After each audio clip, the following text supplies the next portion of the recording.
You think people just wake up one day and decide to disrespect you? They don't. Nobody randomly chooses you and says, yeah, today I'm going to treat this person badly. No. People study you quietly, subconsciously. They watch what you allow. They test what you tolerate. And then they adjust. So if you keep getting disrespected, it's not random. It's a pattern. And the uncomfortable truth is, you helped create it. Let's get something clear before you get defensive. This is not about blaming you. This is about showing you where your power has been leaking so you can take it back. Because right now, you're doing things that signal one message. Treat me however you want. I won't do anything about it. And people believe you. Let's break it down. The first way you invite disrespect is by letting small things slide. Disrespect doesn't start big. It doesn't start with someone shouting at you or openly crossing major boundaries. No, it starts small. A tone, a joke, a slight comment that didn't sit right with you. Something in you notices it immediately. You feel it, that small shift in your chest. That moment where you think, I didn't like that. But what do? You ignore it. You laugh it off. You tell yourself, it's not that deep. And just like that, you pass the test. Because that's what it was. A test. People don't always consciously test you, but they do observe your reaction. And your reaction told them, I can get away with this. So next time, they go a little further. Now the joke is sharper. Now the tone is more direct. Now the disrespect is clearer. And again, you say nothing. So it grows. Until one day, you're sitting there thinking, how did it get this bad? It got that bad. Because you allowed it to grow in silence. Now let's go deeper. The second reason you keep getting disrespected is because you prioritize being liked over being respected. You want people to see you as nice, easy to talk to, easy to be around. You don't want conflict. You don't want tension. You don't want to be seen as too much. So you adjust. You soften your reactions. You swallow your words. You let things go. Not because you're okay with them, but because you don't want to create discomfort. But here's the brutal truth. Every time you choose comfort over truth, you lose respect, because respect is built on boundaries, and boundaries create friction. There is no version of a respected person who is also completely conflict-free. It doesn't exist. Think about the people you respect in your life. They're not rude, but they're clear. They don't over-explain. They don't tolerate nonsense.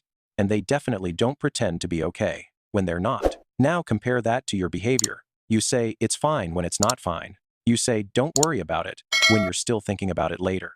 You smile while your boundary is being crossed in real time. And people can feel that.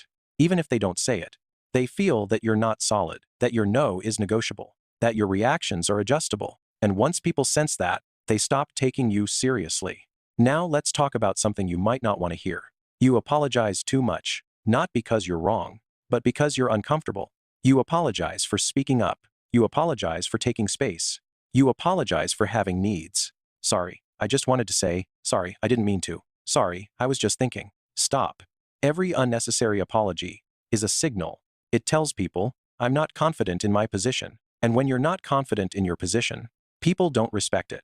Now let's bring this into real life. You're in a conversation. You're talking. Mid-sentence.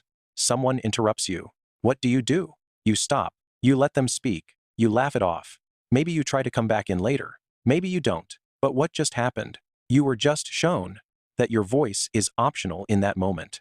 And your response confirmed it. Now imagine a different reaction. You stop them and say, let me finish. Short, calm, direct. That one sentence changes the entire dynamic. Because now you're not asking for space. You're taking it. And people respect what you take more than what you ask for. Let's go even deeper. Another reason you get disrespected is because you don't enforce consequences. You might speak up sometimes. You might say, I didn't like that. But then what? Nothing changes. And you stay. You keep engaging. You keep showing up. You keep giving access. So your words lose weight. Because boundaries without consequences are just suggestions. And suggestions can be ignored. If someone repeatedly crosses your line, and you keep allowing them access to you, you're teaching them that your boundaries are optional. Now let's address the real fear behind all of this. You're afraid of losing people. You think, if I speak up, they might leave. If I set boundaries, they might not like me. So you shrink. But here's the truth you've been avoiding. The people you're afraid of losing are the same people benefiting from your lack of boundaries. They like you, as long as you stay easy. The moment you become firm, their behavior changes. And that's how you know what the relationship was really built on.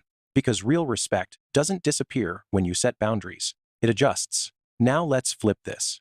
What does respect actually look like? It looks like clarity. It looks like saying, I'm not okay with that, and meaning it. It looks like not laughing when something isn't funny. It looks like silence when you don't feel like explaining yourself. It looks like walking away when someone keeps crossing your line. Not dramatically, not emotionally, just calmly. That's power. And here's what happens when you start showing up like that. At first, people will test you. They'll push a little. They'll see if the new you is real. And this is where most people fail. Because they fold. They go back to being easy, back to being agreeable, back to being silent. And just like that, the respect disappears again. So if you're going to change, you have to stay consistent. Not perfect, consistent. Because respect is built over time, through repeated behavior. Not one conversation, not one moment, but patterns.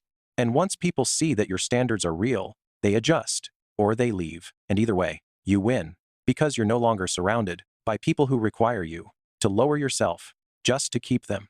So, let's end this simply. If you keep getting disrespected, ask yourself one question. What have I been allowing? Not what they did. What you allowed. Because that's where your control is. And the moment you change that, everything else changes with it. No shouting, no drama, no long explanations. Just quiet, unshakable standards. And people either rise to meet them or remove themselves. Yours brutally.